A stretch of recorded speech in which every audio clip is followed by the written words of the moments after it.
matapos na naman ang isang taon.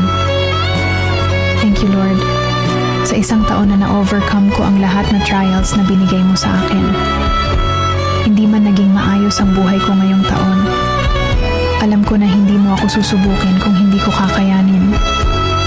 Salamat sa mga pagsubok na nagpakatapang sa akin, lalo na sa buhay ko at sa mga pangarap ko. Kung may mga hindi man ako na-achieve this year, pwede bang sa susunod na taon, bigyan mo ako ng pagkakataon na makamit ko ang mga ito. Salamat sa mga blessings na ibinigay mo sa akin this year.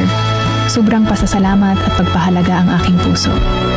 Learn lessons na ako sa mga pinagdaanan ko ngayong taon at handa na ako sa mga susunod pang hamon. Patuloy mong gabayan at bigyan ng lakas ang aking puso at siguradong gagawin ko ang lahat para sa mga pangarap ko.